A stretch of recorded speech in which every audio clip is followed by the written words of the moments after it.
Hello, my name is Lisa Gale, and I'm sharing with you all today what I have learned in 25 plus years of parenting and being in the classroom and working with young learners, the spiritual essence and the spiritual benefits of play. And I'm specifically going to be talking about the spiritual benefits to you, to me, to adults, as we learn to enter into the world of a child through the portal of play to connect, to bond, to let go, let children take the lead and show us the way back to our inner magic, back to our inner creativity. So I will start by telling you a story about my own adult play deficit disorder and the interventionist that came into my life to help me to cure this disorder when the time was right and just in the nick of time. My children were very young, anywhere from 5 to 7, 8 years of age. I have 3 children. They are now 25, 21, and 20. And at that time, I went into motherhood similarly to the way that I went into the classroom as a young teacher, with this very egoically rooted sense of duty and structure and order that came with a list of responsibilities, and play was not on that list. Play was something that children did when they weren't in class learning. Play was something that my children did all day long, but particularly when I had jobs and responsibilities around the home that needed to be done.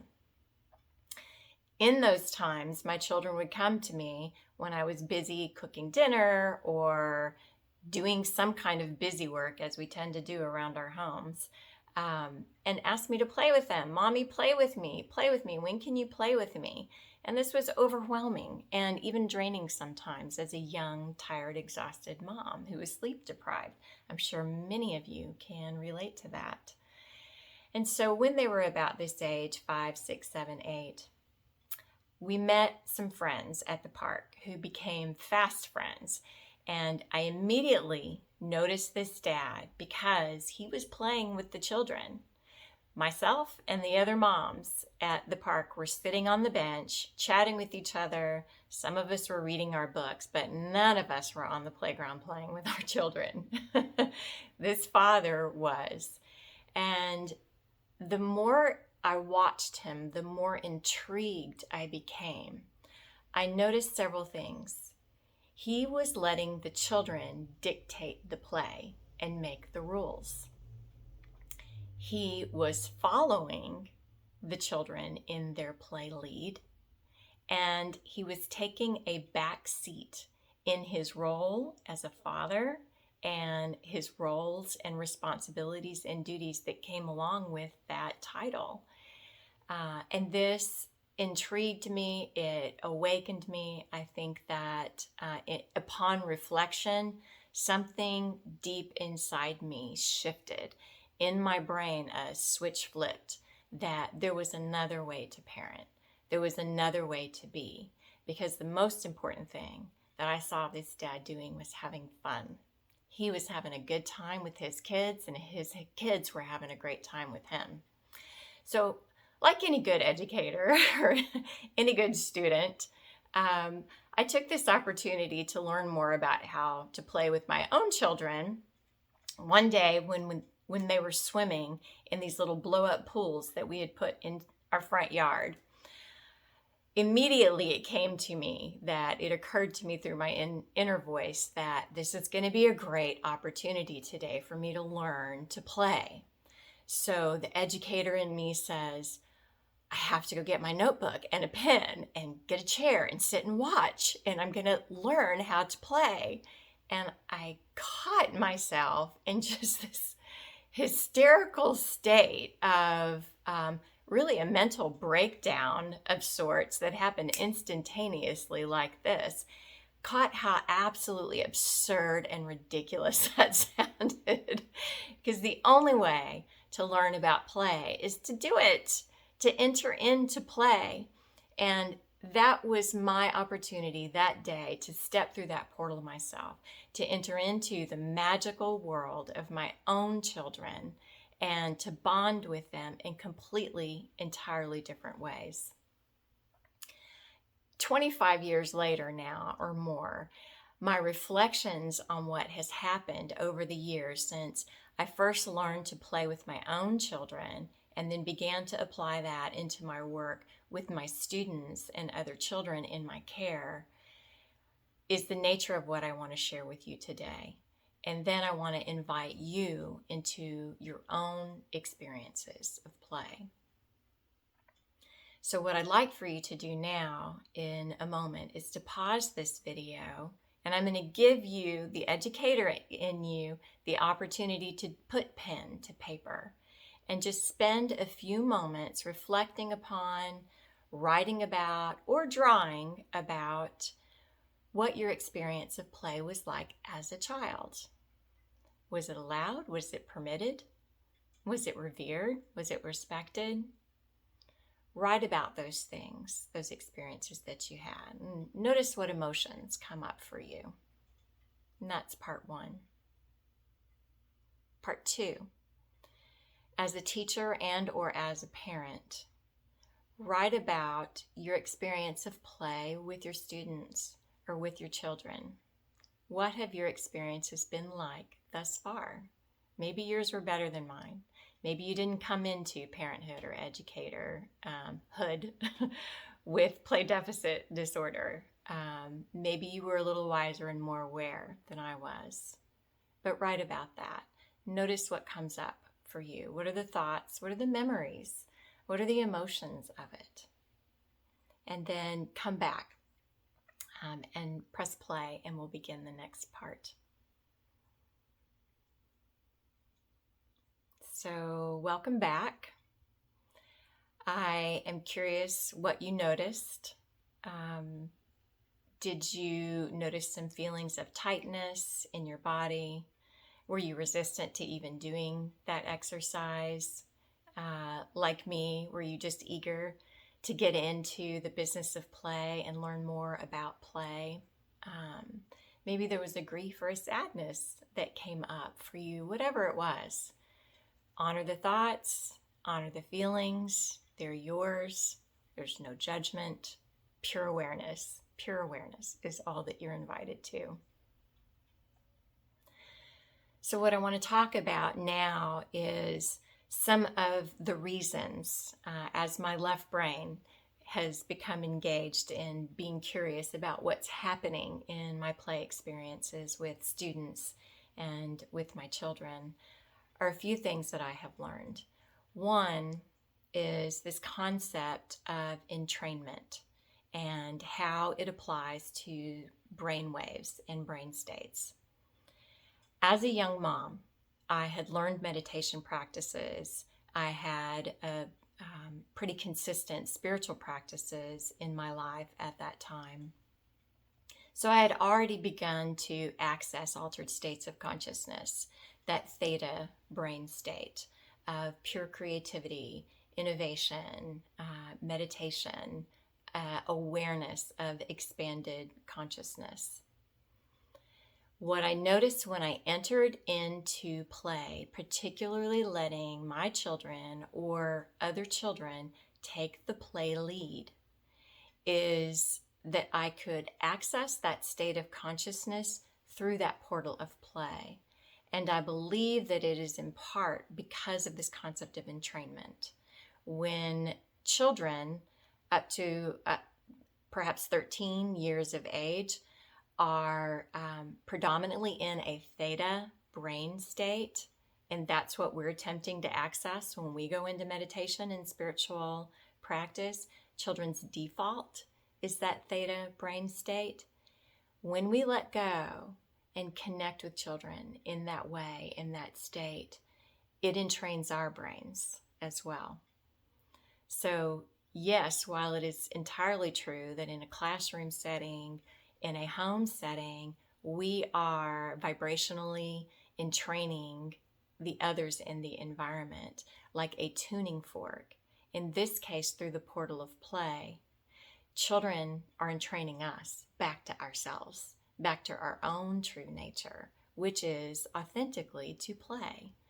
And the way that I'm defining play in this space, I should pause and say, play is that which happens when there is no intention. It's entering into pure experience for the sheer joy of it and the sheer delight and the sheer pleasure of it. There are many play researchers. Stuart Brown is one of my favorites, and he defines play as completely non-intentional. We have no goals in mind when we're in pure play. We're moving with that which we are inspired to move next. Nature makes a wonderful classroom for play, but so does the home environment. So can your classroom environment when children get to just take the lead to play. So this entrainment concept became very intriguing to me, and how I apply it now when I'm working with children, I have noticed that if a child is struggling, and I can just honor their emotions where they are and connect with them, we can entrain each other. So if I'm coming into the connection with a calm state of being, then the child can entrain to my calm state of being, and I can co-entrain with them into a state of play. So whether it's building blocks or fidgeting with sticks, rocks, etc., what happens is there's an immediate connection with the child. The child has deeply communicated with that they are seen, they're valued, and they matter so much that whatever it is that they're wanting to lead me into in that moment of play, I'm going to follow. There's a rapport that is built that makes compliance so much more simple when we need children to follow directions, because there are times we need them to do that, obviously.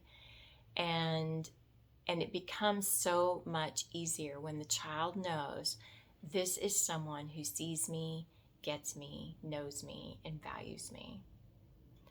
And the experience that I get to have, that you get to have as an educator or as a parent, when you enter into the child's world through play, is that you get to relax out of those ego responsibilities, a sense of duty, and you can relax more easily into higher states of expanded consciousness that we can access through spiritual practice, we can access through meditation, we can also access through the portal of play with children. Now, one of my reflections 25 plus years later of parenthood is that learning to play, and thank the heavens that I learned to play with my children when they were still young. What I learned from them through play, through pure play for its own benefit, the sheer delight of play, is it's enhanced my own rebirthing process. It's enhanced my own spiritual awareness. So what I'm inviting you to do is look for the next opportunity that you will have to play with a child. Maybe it's your own child, a grandchild, a student, and allow them to take the lead in play. You can do this by mimic their behaviors, follow them. If they move their bodies in a certain funny, silly way, you do that too. Learn to let go and let them take the lead. And when you do this, notice the state of relaxation, the state of creativity, heightened intuition, and awareness that begins to open up for you. If you are a seeker of consciousness and seeking to expand your own consciousness, you will begin to notice that messages come through your interactions with children. They will even point the way to answers to questions that maybe you have been grappling with, though this is happening completely subconsciously and indirectly, because they're tuned into the frequency of the universe through that theta brain entrainment. They are pure unconsciousness, pure raw subconscious. Then you can tap into your own, and messages come through, and awareness comes through, and you will find yourself in an expanded state of awareness that brings such rich reward and benefit, not only to the relationship that you have with the child, but the relationship that the child has to himself or to herself, as you are able to access that deeper relationship with yourself through the context of play, through the connection and the bond that you are building through play with that child. You will find yourselves both in an expanded state of consciousness, that place of the other world where you feel like you have stepped out of time, out of linear time, and into real time, into the dream time, into the place of all possibilities. And allow yourself to explore that space within yourself through play with the child. Allow yourself to step out of that play experience with the child and carry it into your everyday life. And as you begin this practice, this personal practice of play with children, they're easy. They're the best teachers of play and play remembrance. But what you will notice is you'll be able to take this into your experiences with others so that your relationships become lighter. They become more playful. Your relationships with coworkers, your relationships with family and friends, the impact that learning to play has on those relationships brings a levity, a lightness to them. And it brings this expanded state of consciousness into those relationships as well. So I don't want you to take my word for it. I want you to have your own personal experience. Try this for yourself. And if it's uncomfortable, wonderful, because there's no real growth, no real learning that matters, that is meaningful, comes in a comfortable place. It comes from being uncomfortable. So learn to make friends with the discomfort and to be in that place of discomfort, because the place of discomfort is merely the birth portal to a new state of awareness, a new expanded consciousness. You know this. We are here at this Awakened Schools conference. This is about you and your experience of awakening. Awakening is a process. What I'm inviting you to is an experience of awakening that comes through play with children, and a complete renewal in your respect for play and the place that it has in your personal life. And when you come to understand and respect the place that play has in your personal life, then your invitation is to allow that respect for play and presence to permeate the environments in which you are working with students, in school settings, in home settings, in your community setting. Hold a reverence and a respect for children's right to play, for your right to continue to play. And my parting words for you and my parting invitation is that you would have the most powerful play experiences that would support your own renewal, your own awakening process, and that you would share that with others. I bless you. Be well and play.